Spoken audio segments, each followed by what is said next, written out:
లేకపోతే మంచిది అనిపిస్తుంది. నాగేశ్వరన్ గారు సార్ ఇక్కడ సార్ అంటే మీరు కల్కితో అంటే వేల కోట్లు వసూలు చేశారు. దానికి ముందు సినిమాలు కూడా సూపర్ హిట్స్ అయినాయి అన్నీ, అంటే కమర్షియల్గా హ్యూజ్ సక్సెస్లు కదా. బట్ మీరు చూస్తే మాత్రం ఎప్పుడు కూడా అంటే మీరు ఉండే అటైర్ కానీ మీరు వాడే కార్ కానీ ఇవన్నీ కూడా ఏంటంటే ఒక మీరు చేసే సినిమాలకేను మీరు ఉండే లైఫ్ స్టైల్కి చాలా డిఫరెన్స్గా ఉంటుంది. అంటే ఈ ఎవడే సుబ్రహ్మణ్యం లాంటి ఈ ఫిలాసఫీ ఏదైతే ఉందో మీ లైఫ్కి అడాప్ట్ చేసుకున్నారా, లేకపోతే ఎందుకు అంత డిఫరెంట్ లైఫ్ స్టైల్ అంటారు మీరు? ఏం లేదండి, అంటే some amount of comfort, some amount of laziness అనుకోవచ్చు అంతే. ఆ రెండు కలిపి ఉంటే అలా ఉంది. And I don't like to waste things, అంటే ఊరికే ఎక్కువ తీసుకొని వాడకుండా పెట్టుకోవడం. ఇందాక మేకింగ్ వీడియోలో కూడా అక్కడ ప్రియాంక గారు చెప్తున్నారు 3 days అసలు కెమెరానే తీయలేదు మేము అని చెప్పేసి. అంటే ఇలాంటి అంటే డిఫికల్ట్ స్క్రిప్ట్ ఫస్ట్ సినిమాకి రాసుకోవడం అనేది కొంచెం అంటే కొంచెం హార్డ్ జాబ్ కదా. సో అనుకుని రాసుకున్నారా లేదంటే? లేదు, డెఫినెట్లీ అనుకునే రాసుకున్నాము. అండ్ అదే చెప్తున్నా కదా, ఒక చిన్న సైజ్ ఇమ్మెచ్యూరిటీ లేకపోతే అలాంటి సినిమా తీయలేమంటాను. ఇట్ వాజ్ బికాస్ ప్రాక్టికల్గా కూర్చొని అందరూ ఒక ఎంబీఏలు కూర్చొని ఒక ప్లాన్ వేస్తే this won't be possible, especially మేము చేసిన బడ్జెట్కి. సార్ నాగి గారు, ఎస్ సార్, ఈ 10 years చాలా మారాయి. మీరు అప్పుడు ఫస్ట్ మూవీ డైరెక్టర్, ఇప్పుడు కల్కి లాంటి పెద్ద ప్రాజెక్ట్ డైరెక్టర్. మీరు ఈ 10 years ఎంత ఏదైనా మీరు సక్సెస్ఫుల్ డైరెక్టర్, ఒక స్టార్ డైరెక్టర్ అయినా కానీ ఇంకా మీరు ఆ సింప్లిసిటీ ఇంతమంది అడిగినట్టు ఆ సింప్లిసిటీ ఎట్లా కంటిన్యూ చేయగలుగుతారు అన్నారు. నేను అదే లేజినెస్ మీట్స్ కంఫర్ట్ అని చెప్పాను. బట్ నెక్స్ట్ టైం నుంచి ఐ థాట్ ఐ వేర్ ఏదో ఒక కళ్ళజోడు వేసుకొని వస్తాను అనుకుంటాను, ఒక షేడ్స్ వేసుకొని వస్తే కొంచెం. అలాగండి, ఫస్ట్ మూవీలో కృష్ణరాజ్ గారు యాక్ట్ చేశారు, ప్రభాస్ గారు. ఇద్దరి మధ్యలో మీరు చూసిన సిమిలారిటీస్ ఏంటి, బెస్ట్ క్వాలిటీస్ ఏంటి? చాలా, అంటే కృష్ణరాజ్ గారు వాజ్ ఆల్మోస్ట్ లైక్ ఒక టీచర్ ఫిగర్ లాగా నాకు ఫస్ట్ సినిమా. సో ఆయన కథ చెప్పాలని వెళ్ళినా, ఆయన కాస్ట్యూమ్ ట్రయల్స్ దగ్గరికి వెళ్ళినా, లిటరలీ ఇంకా నేను పెద్ద చెప్పేదేం లేదు, ఒకటేదో చెప్పి ఆయన ఎక్స్పీరియన్స్ నుంచి ఇలా ఉంటే బాగుంటుంది, అలా ఆ సినిమాలో అలా చేశాను, ఇలా చేస్తే బాగుంటుందని ఆయన లుక్ ఆయనే డిజైన్ చేసుకున్నారు. అండ్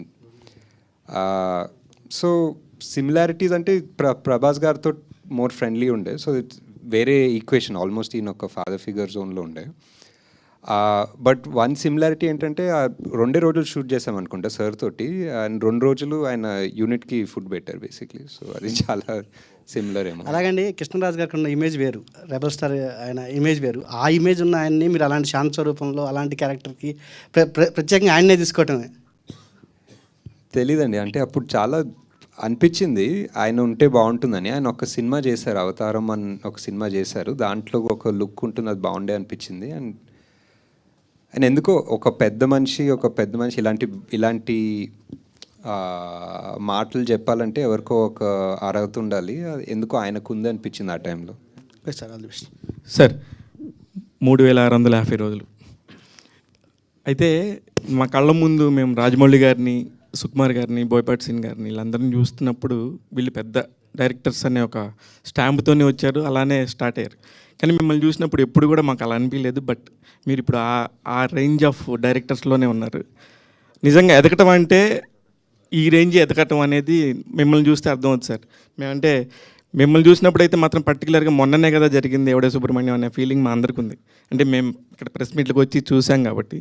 నెక్స్ట్ ప్రెస్ మీట్ కళ్ళజోడు డెఫినెట్ లేదు, ఇప్పుడు తీస్తే కనుక ఎవడే సుబ్రహ్మణ్యంకి ఏ రేంజ్ బడ్జెట్ ఉంటుంది సార్? నాకు తెలిసి ఇది వైజయంతి మూవీస్ కాదు, స్వప్న సినిమానే ఫస్ట్ నుంచి కూడా. తర్వాత మీరు వైజయంతికి వెళ్ళిపోయారు, అంటే ఇంక మీరు కెపాసిటీ, మీ క్యాపబిలిటీ తెలిసిపోయి దత్ గారు మిమ్మల్ని అక్కడికి తీసుకెళ్ళిపోయారు మహానటి అండ్ కల్కి దగ్గరికి. ఫస్ట్ అయితే ఇది చాలా లో బడ్జెట్లోనే చేసుకున్నారు కదా సార్. ఇప్పుడైతే ఆ బడ్జెట్ ఏ రేంజ్కి వెళ్తుంది? అంటే ఇప్పుడు ఆల్రెడీ ఇప్పుడున్న నానికి, ఇప్పుడున్న విజయ్కి అయితే ఆబ్వియస్లీ చాలా పెద్దగా అవుతుంది సినిమా. అండ్ మేబీ మీరు చేస్తారా సార్ వాళ్ళతోనే ఇప్పుడు అంటే మళ్ళీ మీరు ఫ్రెష్ డైరెక్టర్ అయితే?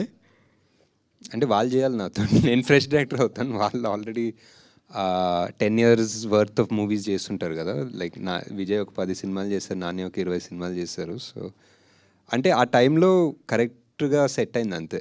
చాలా లో బడ్జెట్ కానీ అందరూ ఇంకా ఫ్రెండ్లీగా చేసుకున్నాము, ఇంకా